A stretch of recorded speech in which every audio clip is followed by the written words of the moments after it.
and I have done it before, and I do it quite often actually. Every Thursday morning, I talk to our staff here.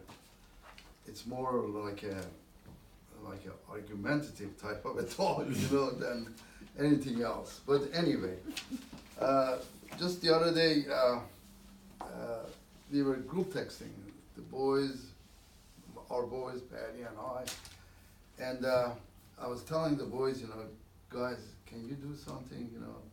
Your mom is making me speak, and I don't want to do that. So I was asking them to interfere, but we couldn't get it done. So anyway, there are two things that I really have always thought about in my entire life, and the very first one is regrets. I think ever since I was a young boy, somehow it developed in me, or my mother taught me, whatever you do it so that you would not have regrets. Think about whatever it is that you're doing, Think about what you're going to say to the other person. And I think I've been doing that, and one of the best speeches I ever heard was at Stars Mill High School graduation by one of the students.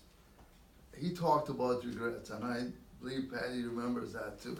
It was a fantastic speech, and I thought about that. That's what I've been doing all my life, trying to avoid having regrets. That's one thing. The next thing is revenge.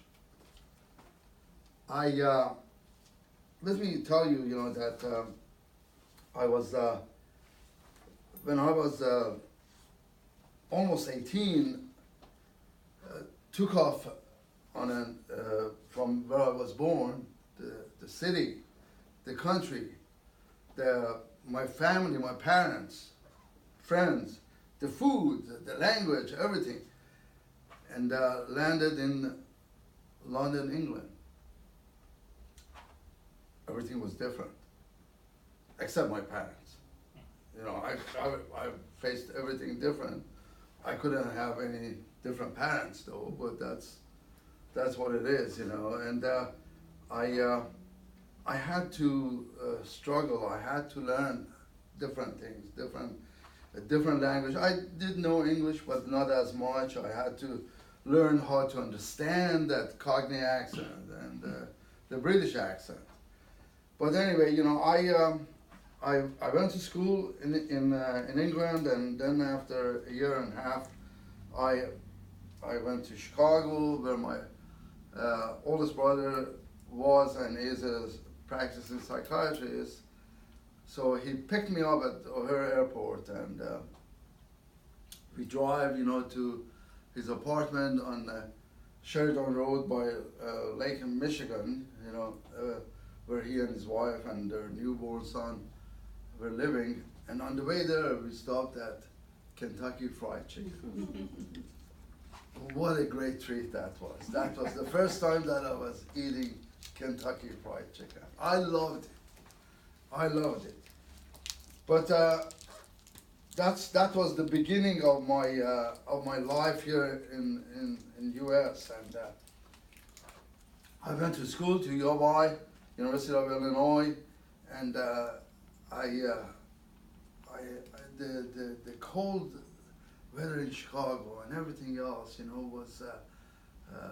was almost beyond my tolerance or anybody's tolerance, But I got used to it, and I enjoyed it so much that I have considered, and I still do consider Chicago as my hometown, although I wasn't born there, Then after a few years after graduation, and just in case if you want to know, I'm by education I'm an industrial engineer, but never practiced it.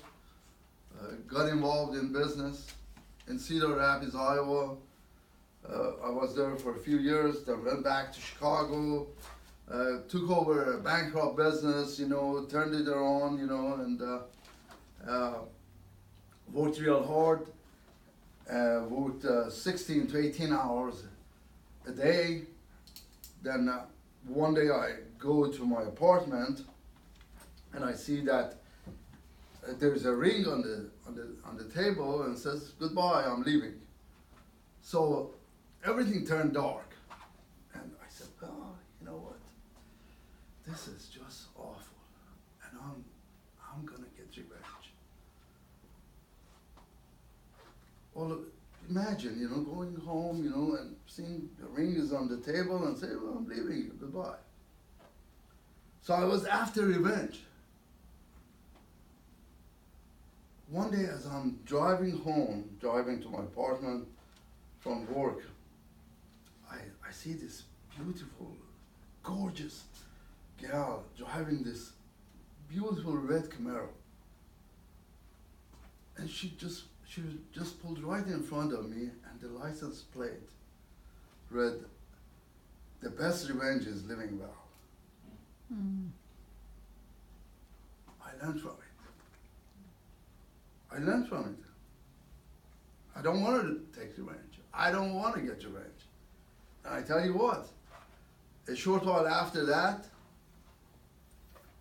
I get to hear this voice on the other side of the phone, that this company that I was dealing with and I doing business, and guess who it was? This lady here.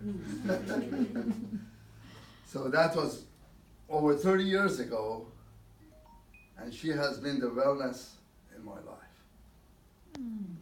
That's awesome. That's it. Wonderful. Thank you. Good job, Fred.